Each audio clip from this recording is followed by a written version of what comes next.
વલસાડ નગરપાલિકાની સામાન્ય સભા યોજાઈ. નગરપાલિકાની સભામાં શાસક પક્ષના સભ્યો જો વિરોધ પક્ષની ભૂમિકામાં કચરા, ગટર અને રોડ રસ્તાના કામોને લઈ શાસક પક્ષના સભ્યોએ ઉગ્ર રજૂઆત કરી. પાલિકા પ્રમુખને મીડિયાએ સવાલો કરતા પાલિકા પ્રમુખે વિકાસના કામોની ચર્ચા થાય જ છે તેવું નિવેદન આપ્યું.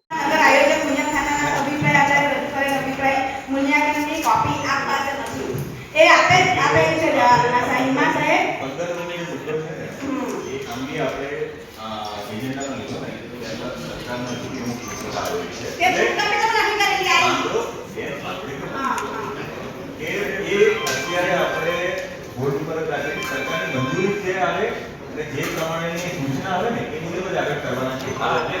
મુલતવી રાખવાની મુલતવી તમે કેન્સલ કરો સરસ કરાય સાહેબ. એક વાત સાંભળો, તમે જ્યારે તમે કારોબારીમાં કામ લે એને માટે તમારે ફિટનેસ સર્ટિફિકેટ લેવું પડે હે. કારોબારીમાં કામ લે કે કોળમાં કામ લે પછી તમે વાત કરે આપણે ફિટનેસ સર્ટિફિકેટ ઊંડી પદ્ધતિ તમે અમારો મતલબ ને સ્ટ્રક્ચર કામમાં તમે કરો એ મંજૂરી મળે. તમારી ઊંડી પદ્ધતિના કામ લેવાનો છે. સ્ટ્રક્ચર રિપોર્ટની વાત કરો એ ઓલરેડી કરાવી દીધો છે.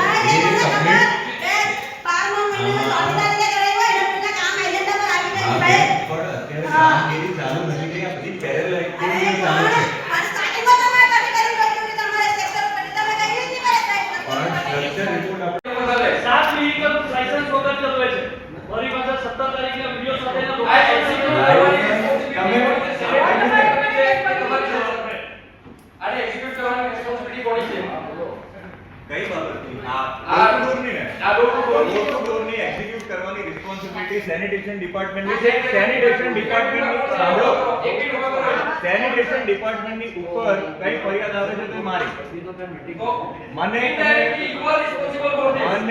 ફરિયાદ કરવા તમે છે તમને બરાબર. અને બીજું કે અગર એજન્સીની કોઈ નેગ્લિજન્સી છે તો ક્લિયર કટ રિસ્પોન્સિબિલિટી ફક્ત ને ફક્ત એજન્સીની છે. ક્લિયર કટ લખીને આપેલું છે. તમને કરારની નકલ જોઈતી હોય તો હું આપી દઈશ. તમે ઓન પેપર લખીને આપો પણ એ લોકો તમારી વાત સાંભળતા નથી તો એ લોકોને તમારી નેગ્લિજન્સ આફ્ટર ધેટ જો સાંભળો એ વાત સાંભળતા હું તમને એ જ કહું છું કે ઓવરઓલ રિસ્પોન્સિબિલિટી એજન્સીની છે. કામગીરી કરવાથી લઈને કોઈ બી વસ્તુ અનિચ્છનીય ઘટના ન બને.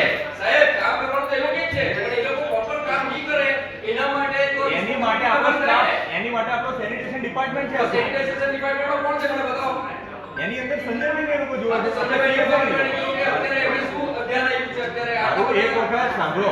અત્યારે એજન્ડા ક્લિયર કરી નાખી. હું તમને બધા જવાબ આપવા બંધાય. હું જવાબ આપે તેનાથી કામ નહીં ચાલે. અરે છે કે આપણે સ્ટેપ પૂરો તેમાં પ્રજાને શું ફાયદો થયો તો આજે નિકળવાનો ફાયદો કોણ કરે એટલે આપણે છે દરરોજ જિલ્લામાં 25 આપના છે. આપણે 50 આપના છે. એટલે સભ્યો તરફથી જેવી એસ પર ગાઈડલાઈન્સ કામ હોય ને અત્યારે સજેસ્ટ આજે બે કામ આદિ વાળું એવું નથી કે આજ નહીં બનાવે. હું એ જ સહયોગના મને આપી દો. એ જ કે દરેક સભ્યની 25 લાખ છે એ મુજબ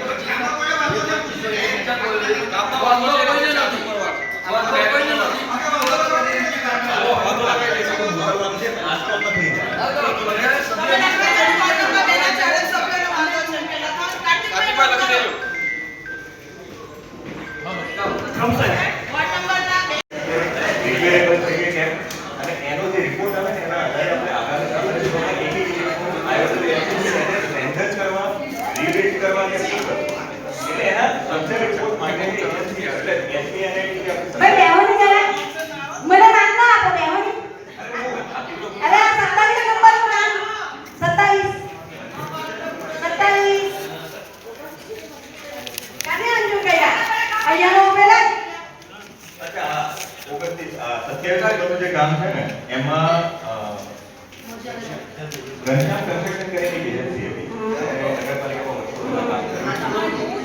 અને નગરપાલિકા તરફથી બિલ ચૂકવવાનું જે સમયે નહોતું. હવે એમાં એગ્રીમેન્ટ હાઈકોર્ટ કેસ છે. હાઈકોર્ટે કોમર્શિયલ કેસને રિવર્સ કર્યું હતું. કોમર્શિયલ કોર્ટની અંદર ચૂકાદો આવ્યો અને હાઈકોર્ટની પછી કોમર્શિયલમાં ચૂકાદો 23 લાખ જે બાકી અને કોમર્શિયલ ઇન્ટરેસ્ટ નગરપાલિકાએ એસ પર રૂલ આપણે અપીલમાં અપીલમાં પછી કોમર્શિયલ વ્યાજ યથાવત રાખ્યું અને હમણાં જે આપણે વોરંટ આપ્યો એના અનુસંધાને માગણી અને એની પછી આપણે એને બી અપીલમાં અત્યારે અમદાવાદ અત્યારે પેન્ડિંગમાં છે, પણ દાહોદની જે કોમર્શિયલ કોર્ટે આપણને 10 ગણાનો હમણાં ચુકાદો આપ્યો છે, કોર્ટનું માન જાળવીને અત્યારે આપણે ઠરાવ કરીને કે જે અમાઉન્ટ છે ને એ ચૂકવવા માટે નિર્ણય લેવાનો છે, પણ એ કેસ અત્યારે ચાલુમાં જ છે. એની અંદર જે ફાઇનલ નિર્ણય આવે ને એના ઉપર જ આ બધું આપણે કરવાનું રહેશે. પણ મારું એ કહેવાનું કે જ્યારે આને પૂરું 100% કામગીરી કરેલી એ આમાં બેન હવે એ જે વસ્તુ છે ને નહીં પણ મને સાંભળો જ્યારે તમે અડધા પૈસા અડધો બિલ આપણે ચૂકવ્યા એટલા માટે જ અપીલમાં ગયા છીએ ને આ અપીલમાં હું પોતે જ અપીલ જવાનો છું વકીલ શ્રી માટે. એટલે આપણે નગરપાલિકાના પક્ષમાં જ કરવાનું. મને એ પૂછવાનું છે તમને કે એમણે 100% કામગીરી કરેલી કેમ કે આપણે એને અડધું બિલ તો ચૂકવેલું જ છે. નગરપાલિકા તરફથી જે બિલની અમાઉન્ટ છે ને કેટલી કામગીરી કરેલી છે એ પ્રકારનું જે તે સમય એફિડેવિટ થયું છે એના આધારે થર્ડ પાર્ટી ઇન્સ્પેક્શન લેવામાં આવેલું એનો કઈ રિપોર્ટ છે મને બતાવવાની સાહેબ. એ બધું તમને પ્રોવાઈડ ભાઈ મેં ફાઇલ જોઈ એની અંદર મને કઈ મળ્યું નથી. તમે મને હમણાં આપો મને કઈ કોપી આપો તમે અત્યારે મને કોપી બાકી આ તમે કે થર્ડ પાર્ટી ઇન્સ્પેક્શન થયેલું કે મેં રતન બોગસ વાત છે આ રતન બોગસમાં મારો વાંધો છે.